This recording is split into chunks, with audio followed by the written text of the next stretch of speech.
বীর মুক্তিযোদ্ধা এবং যুদ্ধকালীন কমান্ডার আবিলাস ইউনিয়নের 2 বারের নির্বাচিত চেয়ারম্যান প্রবীণ নেতা এবং আমার সিনিয়র বন্ধু সামান্য সিনিয়র বন্ধু মাহমুদ সাহেব, উনি একসময় পাকিস্তান সেনাবাহিনী তথা এয়ারফোর্সে চাকরি করেছেন।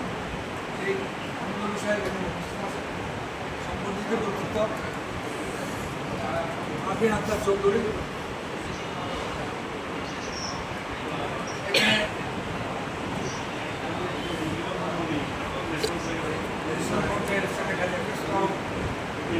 বাংলাদেশের ন্যাশনাল পর্যায়ের সেক্রেটারি সাহেব উপস্থিত আছেন এবং ইসলামের সাথে যারা আরও জড়িত সকলেই উপস্থিত আছেন। সকলকে ধন্যবাদ।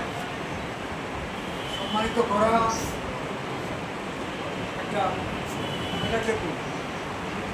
সম্মানিত সবাই করে, যাদের সম্মান আছে তারাই সম্মানিত, যাদের সম্মান নাই তারা একজনকে সম্মান করতে জানেন।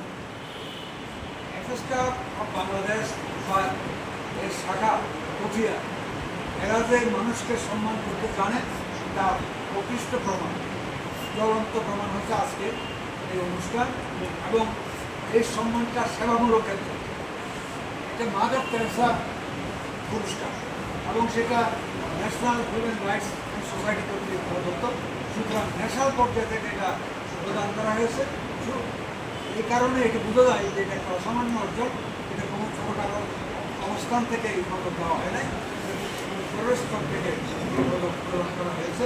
এই জন্য সেই কর্তৃপক্ষকে আমরা আমাদের এই পটিয়া সংগ্রামকে পদক দেওয়ার জন্য বেছে নেওয়াতে আমরা কৃতজ্ঞতা প্রকাশ করছি। গত আরেকটা অনুষ্ঠানে পটিয়ার আরেকটা অনুষ্ঠানে আমি ছিলাম, সে সময় মোতার সাহেবও ছিলেন, যিনি যখন ছিলেন উপজেলা চেয়ারম্যান সেটা আমার মনে আছে। এবং এই এফএস কাপ পটিয়াতে যে জনমুখী জনকল্যাণকর সেবামূলক কাজগুলো করছে তার একটা প্রতিটি অনুষ্ঠান তার একটা প্রমাণ। বিভিন্ন সময় যে অনুষ্ঠানগুলো করেছে, আজকে সারাদিন তাদের অনুষ্ঠান থেকে বাচ্চাদেরকে ঘুষ খাওয়ানো, সেটা শারীরিক পুষ্টির জন্য গরিব সন্তানদের দরকার আছে সেরকম অনুষ্ঠান, বৃক্ষরোপণ অনুষ্ঠান এবং এই অনুষ্ঠানগুলোর সাথে আমি এগুলো আজকে দেখেছি। তারা প্রতিনিয়ত এরকম অনুষ্ঠানগুলো করে যাচ্ছে এবং ভবিষ্যতে আশা করি যে তাদের এই অনুষ্ঠানের কলেবর আরও সম্প্রসারিত হবে, এটার ক্ষেত্র আরও বেশি সম্প্রসারিত হবে এরকম প্রত্যাশা আমাদের আছে এবং তারা সবাই আমাদের পটিয়ার জন্য আর বড় কিছু করবে, বড় কিছু করে দেখাবে এই প্রত্যাশা রেখে আমি যিনি আজকে পদক পেয়েছেন আমাদের বন্ধুকুন আমাদের কোন সেই আবিন আক্তারের সাফল্য কামনা করি আরও বড় পদক পাওয়ার জন্য। সকলকে ধন্যবাদ, কৃতজ্ঞতা জানিয়ে শেষ করছি। জয় বাংলা, জয় বঙ্গবন্ধু, বাংলাদেশ।